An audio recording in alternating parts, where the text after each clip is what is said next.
నమస్తే అందరికీ. ఈరోజు నేను మన ఛానల్లో చిటికలో రెడీ అయ్యే స్వీట్ కార్న్ వడని ఎలా ప్రిపేర్ చేసుకోవాలో చూపించబోతున్నా. ముందుగా స్వీట్ కార్న్ వడల కోసం 2 స్వీట్ కార్న్లు తీసుకొని ఒలిచి పక్కన పెట్టుకోవాలి. తర్వాత ఒక ప్లేట్లోకి పచ్చిమిర్చి, తరిగిన అల్లం, జీలకర్ర, కరివేపాకు, కొత్తిమీరని కూడా వేసుకొని పక్కన పెట్టుకోవాలి. ఇప్పుడు ఒక మిక్సీ జార్ తీసుకొని మనం ముందుగానే ఒలిచి పెట్టుకున్న స్వీట్ కార్న్ వేసుకొని కచ్చాపచ్చాగా దంచుకొని ఒక గిన్నెలోకి తీసుకోవాలి. అలాగే పచ్చిమిర్చి మిశ్రమాన్ని కూడా కచ్చాపచ్చాగా దంచుకొని అదే గిన్నెలోకి వేసుకోవాలి. ఇప్పుడు సరిపడినంత ఉప్పు, 4 టేబుల్ స్పూన్ల వరిపిండి, సన్నగా తరిగిన ఉల్లిపాయ ముక్కలను కూడా వేసుకొని బాగా కలుపుకొని పక్కన పెట్టుకోవాలి.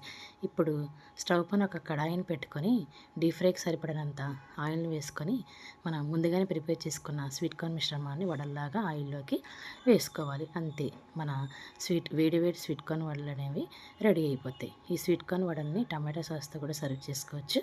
అలానే మన ఇంట్లో ప్రిపేర్ చేసుకునే చికెన్ కర్రీతో కూడా సర్వ్ చేసుకుంటే చాలా అంటే చాలా టేస్టీగా ఉంటాయి. ఒకసారి మీరు కూడా ట్రై చేయండి. అలాగే please like, share, subscribe to my channel. Thank you all.